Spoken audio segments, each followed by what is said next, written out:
கண்ணுக்கு எடுக்கிற ஆஞ்சியோகிராம் பேர் எஃப்எஃப்ஏ, அதாவது ஃபண்டஸ் ஃப்ளோரசன் ஆஞ்சியோகிராஃபி. இது எதுக்காக எடுக்கிறோம் அப்படின்னா, நம்ம கண்ணில் இருக்கிற ரத்த ஓட்டத்தை நம்ம பரிசோதிக்கிறதுக்காக எடுக்கிற டெஸ்ட்டு. இதை நம்ம எப்படி எடுக்கிறோன்னா, it is an OP procedure. இதுக்கு எடுக்கிறதுக்கு முன்னாடி நாங்கள் சர்டைன் பிளட் டெஸ்ட், உங்கள் பிபி எல்லாம் மானிட்டர் பண்ணிவிட்டு வி டேக் த டெஸ்ட். இந்த டெஸ்ட் ஆசச் நீங்கள் கேட்குற மாதிரி பயப்படுற மாதிரி பெயின்ஃபுல்லாலாம் எதுவும் இருக்காது. And you will be fully conscious toward this procedure. ஒரு சர்டைன் அமௌண்ட் ஆஃப் ட்ரக், அதாவது ஃப்ளோரசன் அப்படின்ற ட்ரக்கை நம்ம வெயினில் இன்ஜெக்ட் பண்ணி நம்ம கண்ணில் ஓடுற ரத்த ஓட்டத்தை நாம் அசஸ் பண்ணுறோம்.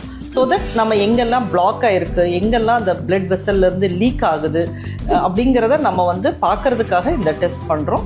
இது மெயினாக டயபெட்டிஸ் இருக்கிறவங்க, ரத்த குழாய் அடைப்பு, ஹைப்பர் டென்ஷன் இருக்கிறவங்க, இந்த மாதிரி பேஷண்ட்ஸுக்கு அவங்களுடைய கிரேட் ஆஃப் ரெட்டினோபதியும் எவ்வளோ அளவுக்கு ட்ரீட்மெண்ட் தேவைப்படும் அப்படிங்கிறத பார்க்கறதுக்காக பண்ணுற ஒரு ஓபிடி ப்ரொசீஜர் தான் இது. இப்போ இருக்கிற ரீசன்ட் டெக்னாலஜியில் அந்த ஃப்ளோரசன் டையை இன்ஜெக்ட் பண்ணாமலேயே நம்மளால் ரத்த ஓட்டத்தை அசஸ் பண்ண முடியும். அந்த மிஷின் பேர் ஆப்டா, அதாவது ஆப்டிக்கல் கோஹரன்ஸ் டொமோகிராஃபி ஆஞ்சியோகிராஃபி. இதில் த சேம் பிளட் ஃப்ளோவை டை இன்ஜெக்ஷன் இல்லாமையே அந்த அட்வான்ஸ் டெக்னாலஜி மூலமாக அந்த பிளட் ஃப்ளோவை நம்மளால் லைவாக அசஸ் பண்ண முடியும். ஸோ இப்போ நம்ம டிஸ்கஸ் பண்ண டாபிக்ஸில் உங்களுக்கு எதனா டவுட்ஸ் ஆர் குவரிஸ் இருந்ததுன்னா கமெண்ட் செக்ஷனில் போடுங்க. I will get back to you. Thank you.